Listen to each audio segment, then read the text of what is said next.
Bonjour et bienvenue à l'émission La Parole Vivante. Cette émission où est-ce qu'on prend la Bible, on découvre qui est Dieu et quel est son plan extraordinaire qu'il a pour nous. Aujourd'hui, mon collaborateur que j'ai, c'est François Fréchette. Salut François. Salut mon cher Simon. C'est un grand plaisir de t'avoir avec nous, spécifiquement à cause du sujet qu'on va traiter aujourd'hui. C'est un sujet super excité qu'on a parlé avant les émissions, de dire, hey, on parle des perfections de Dieu. Et aujourd'hui, on va regarder la justice. Justice de Dieu, ça c'est quelque chose que il faut la définir, Simon, il faut la définir cette justice-là parce que c'est un peu n'importe quoi, là, dans l'esprit du monde en général. Bien souvent, quand nous on parle aux gens, souvent on va parler de la Bible, on va parler de l'Évangile, puis souvent quand on parle aux gens, tu vas être d'accord avec moi, on rencontre, là on parle de la justice, puis tu as souvent déjà entendu ça, ouais, mais moi, le Dieu de colère, puis le Dieu qui fait ci, moi je veux pas croire en lui, moi, tu sais, j'ai l'impression qu'on parle pas de la même personne. Je ne sais pas si tu as déjà rencontré ça. Bien, oui, c'est sûr que oui, mais en plus, on ne veut pas du Dieu de la Bible souvent. C'est comme si on le rejette. Qu'est-ce qui est à la mode? C'est un Dieu d'amour. Ceux qui croient en Dieu, il faut que ça finisse bien l'histoire, puis que Dieu va tout nous ramener. Il est tellement... un peu comme une bonne mère qui finalement bonasse, et puis finalement, correct. Ouais. On va tout... Mais c'est pas le Dieu de la Bible. Bien, en fait, c'est spécial parce que je pensais à ça ce matin, lorsqu'on lit la Bible, d'un couvert à l'autre, mettons, d'une lecture très, très superficielle, juste, au début, ça commence dans Genèse, bien, Adam et Ève, ils n'ont pas obéi, Dieu les a jugés. Oui, puis mettons comme jugement entre toi et moi, là, c'est le pire de toute l'histoire. Je suis encore pogné avec, moi. Oui, c'est ça. Bon, on revient un peu plus tard pourquoi on est encore pogné avec. Caïn et Abel, bien... Caïn n'a pas fait de la bonne chose, il a été jugé.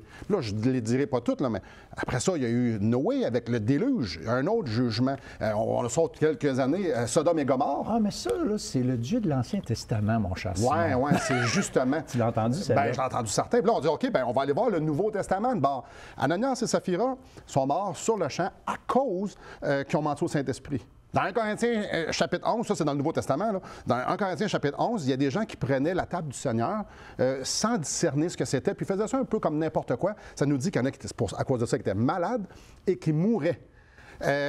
Gros jugement là aussi. Uh-huh. Et ça dit-tu d'autres choses? Bien, l'Apocalypse. C'est rien que des jugements. Il y a toute une série de jugements. Alors, le Dieu de la Bible, c'est marqué de toute façon qu'il ne change pas. Il est le même hier, aujourd'hui et éternellement. C'est le Dieu qui est révélé dans la Bible. Le Dieu créateur, c'est ce Dieu-là. Donc, c'est un peu comme si je ne crois pas que Dieu est juste, que Dieu fait des jugements sur les gens qui font le bien, qui font le mal et tout ça. Donc, Dieu juge ça. Je ne suis pas en train de croire au Dieu de la Bible. Je me suis fait un Dieu à mon image, qui me plaît, j'ai des attentes envers lui, mais ce n'est pas le Dieu de la Bible. Donc, quand on va parler le reste de l'émission de Dieu, on parle du Dieu qui se révèle dans la parole de Dieu. Ce Dieu juste qui me dit, moi, je suis juste. Et on va explorer ça. Moi, je suis juste. Et peut-être qu'on va faire, ouais, mais moi, ça rentre en conflit avec ta conception. Avec ma conception. Et ma réponse, c'est, ouais, puis. Quand tu vas voir le médecin, là, le médecin, il dit, tu as tel problème. On t'a examiné, on a les résultats de tes tests, tu as tel problème. Ah, mais moi, je ne crois pas à ça. Bien là, c'est ton problème. Mais c'est ça l'affaire, c'est que quand il est question de Dieu, c'est pas nous qui devons définir Dieu, c'est Dieu qui se définit et à qui on va rendre compte. C'est pas le Dieu que tu as inventé, c'est le Dieu qui est le vrai Dieu. Paul, dans Romains chapitre 3, et je vous invite à la maison peut-être de prendre vos Bibles, et on va le lire parce que je trouve que c'est un passage assez percutant.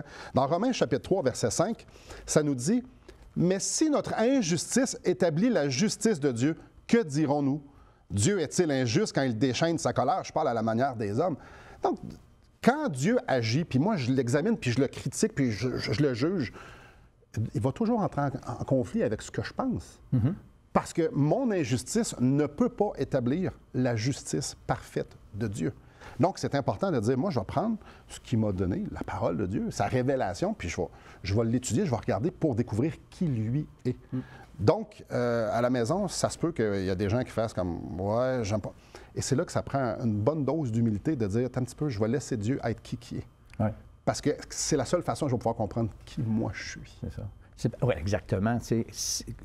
Tu définis Dieu, puis là, le mot « définir », il faut faire attention. Là, il ne faut pas penser que les gens, on ne prétend pas définir Dieu. Mais Dieu s'est révélé. Et c'est cette révélation de Dieu-là qui est importante. Comment il est, qui il est. Et puis après ça, justement, là, devant ce Dieu-là, moi, tu sais, si moi je pense que je suis le bon gars, puis Dieu qui est un Dieu juste, moi qui est injuste, bien là, on a vraiment un problème.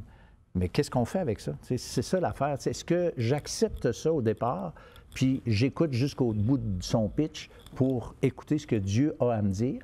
Parce que oui, ça c'est vrai, Dieu est juste. C'est vrai que je ne suis pas juste, moi, mais finalement, Dieu a une solution. Mais si on ne se met pas d'accord, comme tantôt avec mon médecin, si on ne se met pas d'accord avec le médecin que tu as un problème, bien comment peux-tu maintenant avoir le traitement ou accepter le traitement qu'il te propose lorsque tu ne crois pas, tu n'es pas d'accord? Moi, je ne suis pas d'accord avec le médecin. Moi, je connais quelqu'un, là, que lui, là, il a vu plusieurs médecins pour son problème, puis il n'est pas d'accord avec le médecin. Alors, sais-tu quoi? Tu es encore malade. Bien, tu ne pourras jamais avoir la solution que le médecin a pour lui. Le traitement. C'est ça. Mais non, il ne veut pas, il ne croit pas. Donc, aujourd'hui, à la maison, vous êtes là, vous nous écoutez, vous êtes OK, on va parler de Dieu, la justice de Dieu. Et bien souvent, on va en arriver avec nos valises bien pleines, on dit, mais moi, je pense que Dieu est comme ça. Et aujourd'hui, c'est justement, on va faire le contraire. On va faire, non, laissons nos valises à côté et on va laisser Dieu se révéler, nous dire qui est et aussi qui nous sommes, de la façon qu'on va pouvoir voir comment il a pallié à un problème majeur, un problème où est-ce qu'on est gravement malade. En fait, c'est une maladie à la mort. Et on va voir ça, mortel, on va voir ça, ça ne sera pas bien long. Mais on va aller à la pause et j'espère qu'on a juste piqué votre curiosité. Donc, après la pause, revenez les valises vides, dire OK, je vais laisser Dieu se révéler à moi. Peut-être que vous n'aimerez pas l'image, néanmoins, c'est Dieu qui va vous l'avoir présenté dans sa parole. Avant d'aller à la pause, j'aimerais vous offrir le livre Destination finale de Marc Cahill. Marc Cahill a pris les Écritures et justement, il nous présente Dieu et son plan qu'il y a pour nous. Et ce qu'il y a après la mort, parce que c'est une fatalité, on va mourir. Il arrive quoi après? Marc Cahill dresse le portrait de ce que les Écritures disent. Et j'aimerais vous l'offrir tout à fait gratuitement. Tout ce que vous avez à faire, c'est de nous téléphoner, de nous écrire. Et comme je vous dis, on va vous l'acheminer gratuitement. Donc, restez avec nous après la pause. On continue à parler de la justice de Dieu.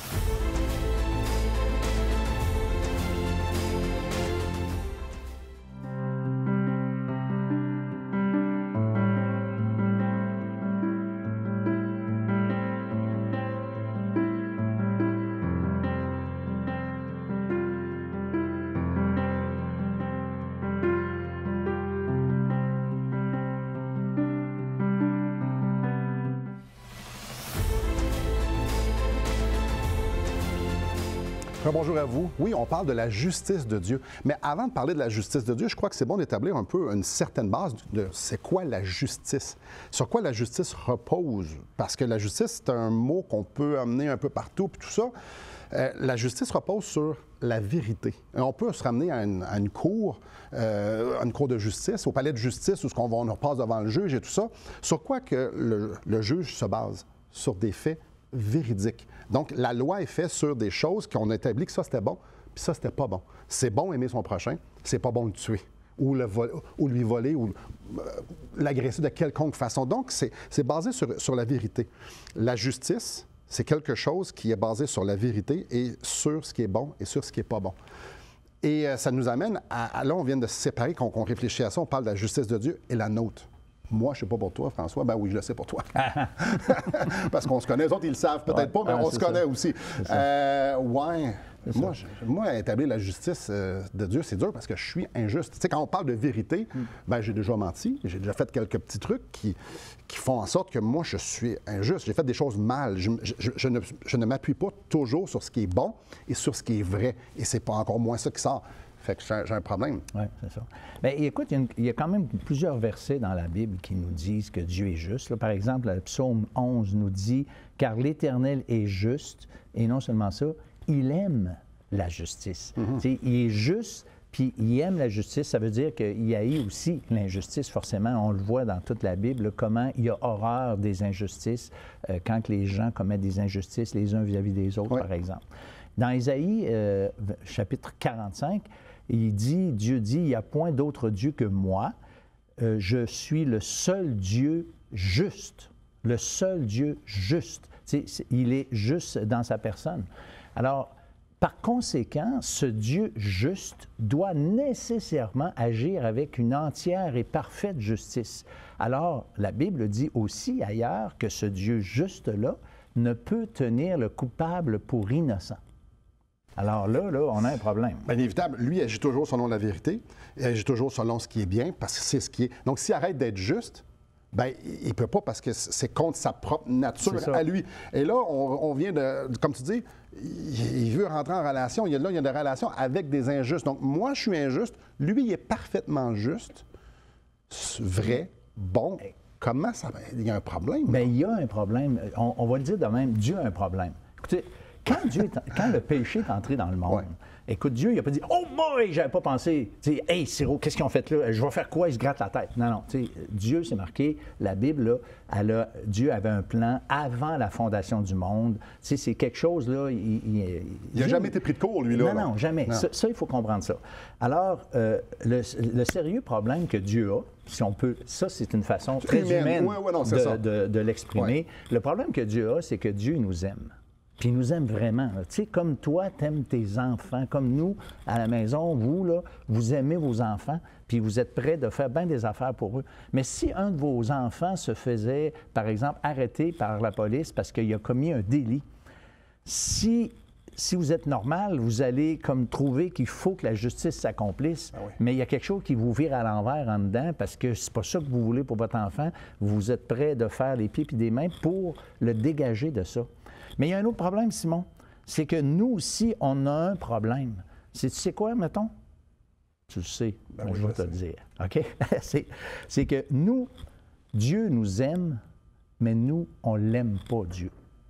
Et là, probablement, tout le monde fait comme « Ah, ben oui, moi, je l'aime, Dieu! » Ouais. Jésus enseigne beaucoup, si vous m'aimez, gardez mes commandements. Exact. Alors, on lève la main, ceux qui gardent les commandements de Dieu. Bien, en fait, c'est quoi? Il y a plusieurs personnes, peut-être qu'à la maison, disent, ben, moi, je les garde, les commandements de Dieu. Et c'est là le problème. Ouais, c'est ça. Moi, je garde les commandements de Dieu. Toi, François, est-ce que tu gardes les commandements de Dieu ou tu es un pécheur? Bien, écoute, moi, je vais l'exprimer. Jésus s'est fait poser la question, à un moment donné, lequel est le plus grand des commandements? Autrement dit, la loi, les 10 commandements. Il dit, c'est quoi il s'est fait poser la question, c'est quoi le plus grand commandement? Alors Jésus a répondu, tu aimeras le Seigneur ton Dieu de tout ton cœur, de toute ton âme, de toute ta force ou de toute ta pensée, et ton prochain comme toi-même. OK? Alors moi, là, je suis chrétien depuis presque 47, 48 ans bientôt, je pense. Ah, t'es jeune? Ah oui, je suis un jeune homme. T'as juste beaucoup d'expérience à être jeune. C'est ça. Puis, tu me perds, mon ami. Non, je suis désolé. Non, c'est correct. Mais moi, là, ça fait longtemps que je suis chrétien, puis je peux dire en quelque part que j'aime le Seigneur, OK? J'ai dédié ma vie, j'ai fait beaucoup d'engagement vis-à-vis. Tu sais, je veux dire, je suis loin d'être parfait, je ne veux pas qu'on pense ça, mais fondamentalement, je peux dire que Dieu est en premier dans ma vie, mais pas d'une façon absolue, Simon.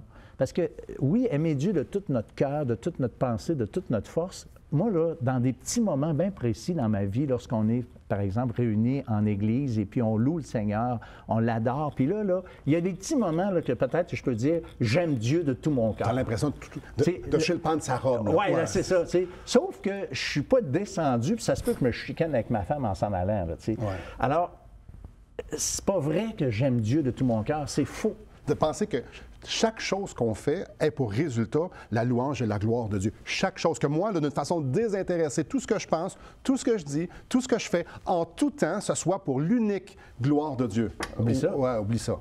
Non. Puis ça, c'est le premier commandement, ça. Mais puis là, Jésus, on en parlait hors d'onde, Jésus, il a prêché le sermon sur la montagne. Ça, c'est dans Matthieu, puis il dit quelques petites choses comme ça, très simples. Ça nous dit au chapitre 5, verset 27, « Vous avez appris qu'il a été dit, tu ne commettras pas un adultère. » Moi, je n'ai jamais commis d'adultère.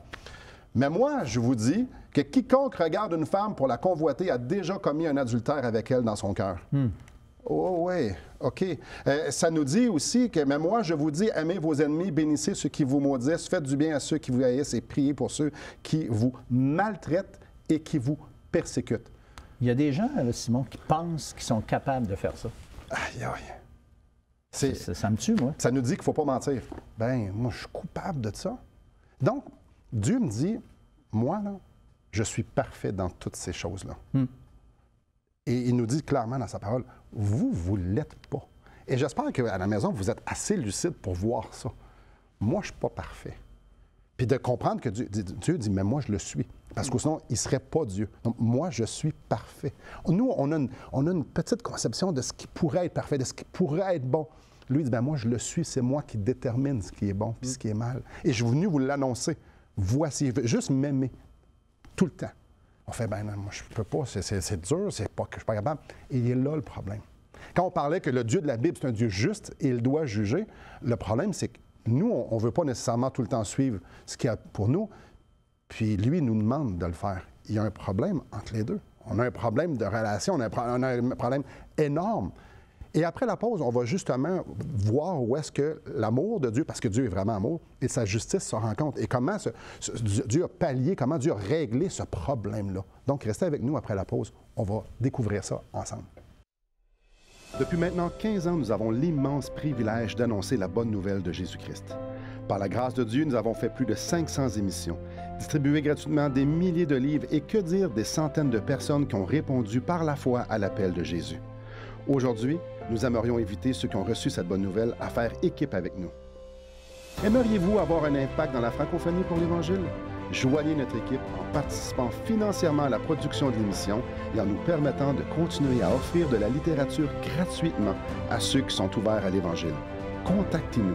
Il nous fera plaisir de vous partager comment vos prières et vos dons peuvent faire la différence.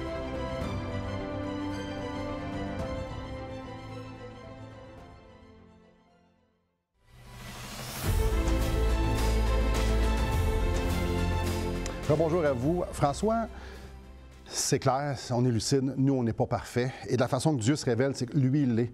Et il nous révèle d'une de ses perfections qu'il est juste. Donc, il agit selon la vérité. Puis, quand on parle de relation avec lui, là, ça cause tout un problème. Parce que, comme on l'a vu, on est des pécheurs. Comment des pécheurs peuvent être en relation avec un Dieu parfait, aimant et juste? Ça ne fonctionne pas pantoute, là. Bien, humainement parlant, c'est pour ça que plein de religions ont été inventées pour essayer de trouver une façon d'aller, de faire, pour essayer d'approcher ce Dieu-là. Parce qu'on sait, en fond de nous, on n'est pas correct. Puis on sait que, dans le fond de nous, que Dieu est sûrement pas content de nous autres. Et c'est pour ça que plein de religions ont été développées, parce qu'il y a comme un sentiment là, que ça ne fait pas la job. J'ai parlé avec beaucoup de gens. Probablement, tu as fait la même chose. Puis les gens ont dit, souvent la réponse est « j'espère que je n'ai fait assez ». Exact. Puis jamais que quelqu'un va être capable de dire « je sais que j'en ai fait assez ». Parce que on n'a pas fait assez. On le sait dans le plus profond de notre âme qu'on n'est pas capable. Alors, Dieu, là, il y a une solution. C'est ça l'Évangile. L'Évangile, ça veut dire bonne nouvelle. Alors, il y a une solution. Il a envoyé son Fils, c'est-à-dire Dieu lui-même s'est incarné sous la forme humaine. On connaît les détails au début des Évangiles qui nous expliquent comment ça a eu lieu. Mais qu'est-ce qu'il faut comprendre? C'est que Jésus, là, comme homme, il était le Fils de Dieu, Dieu fait homme, 100% Dieu, disons des fois, puis 100% homme. Tu sais, c'est bizarre à dire, c'est pas mathématiquement juste, mais c'est une façon d'exprimer qu'il était vraiment un vrai humain. Et lui, cet humain-là, a été parfait. Et ça, c'est dur à penser. Dans Jean 15, il dit au verset 10, « J'ai gardé les commandements de mon Père. » On a dit tantôt que nous, on n'a pas gardé les commandements de Dieu. OK? Il dit, moi, là, je l'ai fait. C'est ça. Puis plusieurs textes. Écoute, Jésus, il dit à un moment donné dans Jean 4, ma nourriture, là, ma raison d'être, c'est faire la volonté de mon Père. Ouais. Dans Jean 8, il dit, je fais toujours ce qui lui est agréable. J'aimerais ça pouvoir dire ça. Mais on ne peut pas. Et puis, si je fais un petit topo rapide, c'est l'apôtre Paul qui dit il n'a pas connu le péché, c'est-à-dire qu'il ne l'a pas expérimenté lui-même. T'sais, il l'a connu dans le sens qu'il a très bien vu autour de lui, oui, mais il n'a pas connu le péché. L'apôtre Pierre, lui, il va dire il n'a pas commis de péché. C'est un autre genre, c'est un autre aspect de l'affaire. Il n'a pas commis de péché. Et puis l'apôtre Jean, qui lui parle beaucoup de la nature de Dieu, il dit il n'y a pas en lui de péché. Ça veut dire que Jésus, là, il est clean à 100%. Et c'est pour ça qu'il peut faire qu'est-ce qu'il va faire, qu'il est venu faire ce qu'il est venu faire, c'est-à-dire aller à la croix, lui, juste pour des injustes. Et certaines personnes vont dire, ouais, mais c'était plus facile pour lui parce que tu l'as dit, il était Dieu. Mais en mesure de pouvoir nous représenter, En mesure de pouvoir dire, Simon, François, je vais prendre vos péchés sur moi. Il devait avoir été tenté. Et l'auteur de l'Épître aux Hébreux dit ça, il a été tenté en toutes choses. Mais lui, il n'a pas péché. Voilà. Donc, on peut voir dans Matthieu 4, quand Satan l'a tenté, mais ça, c'est une des choses. Sur la croix, il aurait pu dire, là, c'est assez, il aurait pu dire, je détruis tout là, parce qu'il en était capable. Ou il aurait pu juste dire, regarde, sauvez-moi quelqu'un, ou juste débarquer la croix. Non. Il y avait un plan, et il obéit. Il obéit parfaitement dans son humanité. Et ça, ce qui fait en sorte que ça le qualifie de dire, je peux prendre ta place parce que moi, je suis juste. Donc, devant le juge, c'est même qu'on peut l'illustrer. Devant le juge, moi, je me présente, puis le juge va dire, Simon, regarde ta liste de péchés, il n'y a pas cette page dans ma Bible. Il y en a. Qu'est-ce que tu plaides? Bien, devant ta justice, je plaide coupable. Jésus est à côté de moi, puis il me dit, je vais prendre sa place. Et le juge le regarde et dit, toi, qu'est-ce que tu as? Es-tu coupable de quelque chose? Moi, ma vie est parfaite. Donc, je vais prendre, moi, non coupable, sa culpabilité. Et c'est ça qui est arrivé à la croix. C'est exact. Et c'est là qu'on voit l'amour. Jésus me regarde, te regarde, puis il dit, je t'aime assez que je vais prendre la colère de Dieu, le jugement. Toi qui le mérites, moi, je ne le mérite pas, je vais le prendre. Il y a une histoire toute simple qui illustre ça d'une façon assez dramatique. Je ne sais pas si l'histoire est vraie ou pas, mais peu importe. C'est une histoire qui existe depuis plusieurs années, que j'ai fait longtemps que j'ai entendue. Mais c'est l'histoire de deux frères. Deux frères, un était croyant, chrétien vraiment, sauvé par la grâce de Dieu. Il avait une vie clean, comme on pourrait dire. Et puis son frère, qui était vraiment pas correct, qui était, j'allais dire, un bandit de grand chemin. Et puis un jour, ça se passe là, peut-être plus que 100 ans, si l'histoire est vraie, là, de toute façon. Alors, le frère qui n'était pas correct, il s'est ramassé dans une circonstance, puis finalement a tué quelqu'un. Et puis là, il était plein de sang, puis il court, puis il va se réfugier chez son frère. Et à l'époque, il n'y avait pas de grand système d'enquête, sauf que la police est vite arrivée chez lui pour l'arrêter. Bien, chez son frère. Et puis quand son frère, il a su qu'est-ce qu'il avait fait, le frère a décidé, il dit, donne-moi tes habits, puis toi, prends les miennes. Alors, quand les policiers sont arrivés, celui qui avait les habits avec le sang n'était pas le coupable, c'était le frère qui était innocent. Il a été arrêté et on dit qu'il a été finalement condamné à mort parce qu'il avait tué quelqu'un. Et le frère, qui était vraiment pas correct, que son autre frère avait pris sa place, il aurait dit, il dit, 2 hommes sont morts pour moi. Le premier, bien sûr, son frère, qui a pris sa culpabilité pour le meurtre qu'il avait commis, et le Christ, qui a pris sa culpabilité devant Dieu pour les péchés qu'il avait commis.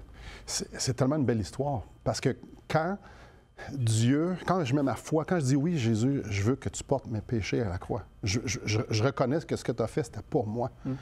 Devant le Père, devant le juge, devant le juste juge, eh bien, je suis maintenant justifié, je suis maintenant rendu non coupable.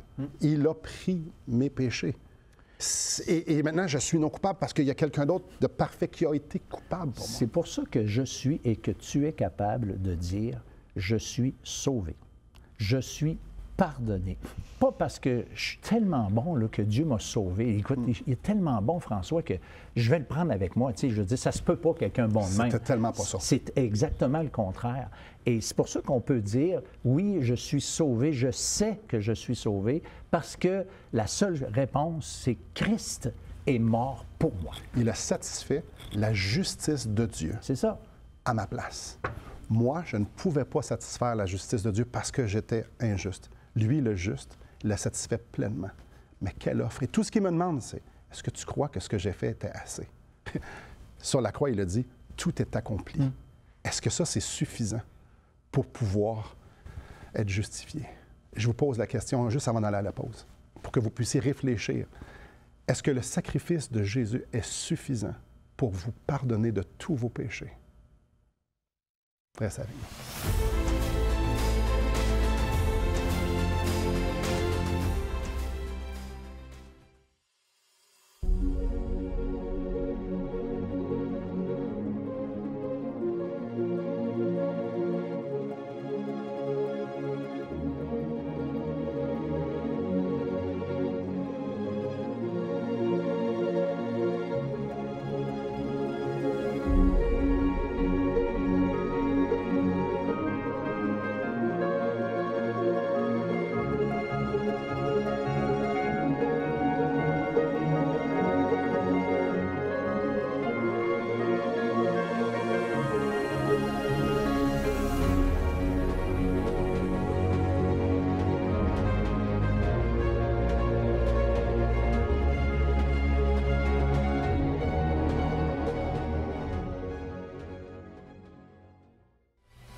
Très bonjour à vous.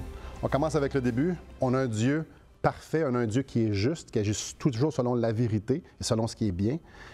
Nous, qui sommes pécheurs, des vrais pécheurs. Et Dieu qui veut être en relation avec nous, c'est pour ça que Jésus est venu.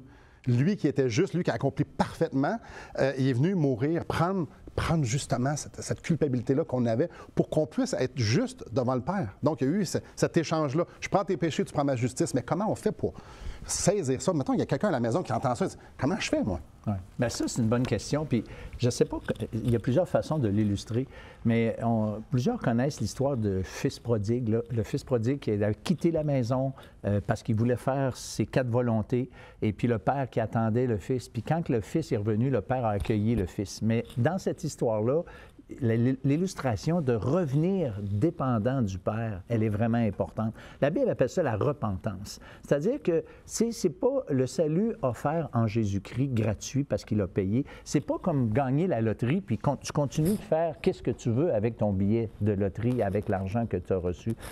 L'offre est une offre de pardon où Dieu veut qu'on revienne à lui, qu'on dépende de lui, qu'on se repente de nos péchés puis qu'on vive maintenant en harmonie avec sa volonté révélée dans la Bible. Alors, à partir de ce moment-là, bien, là, Dieu pardonne, tu sais, il nous réconcilie avec lui. Alors, le pardon, il est efficace dans la mesure qu'on abandonne notre péché, notre vie de péché. Puis là, c'est pas nécessairement la débauche, tout ça, juste l'indépendance. Oui. Jésus a dit, « Je suis venu sauver ce qui était perdu. » Est-ce que vous l'êtes? Devant un Dieu si parfait, est-ce que vous voyez à quel point vous êtes pécheur? Pas le pire, mais juste assez pour pouvoir être appelé pécheur. Dans ce cas-là, vous qualifiez. Vous qualifiez pour pouvoir dire, moi, je veux être sauvé. Et Jésus vous dit, garde, moi, là, j'ai pris tout ce que tu étais supposé d'avoir. Prends ma justice, je vais prendre ta colère, la colère du Père qui est supposé d'avoir sur toi. Voyez-vous, c'est un échange qui est tellement extraordinaire. Et tout ce que j'ai besoin de faire, c'est de dire, je le reconnais. Je le reconnais, Seigneur, sauve-moi. J'ai besoin d'un sauveur. Mes chers amis, il y a un verset très clair dans la parole de Dieu qui nous dit « Soyez réconciliés avec Dieu ». Et c'est ce que je vous en conjure, c'est ce que François vous en conjure. Aujourd'hui, c'est le jour de pouvoir se tourner vers Dieu et dire « Pardonne-moi mes péchés, t'es suffisant ». Merci François. Bienvenue. Merci à vous. Que le Seigneur vous bénisse.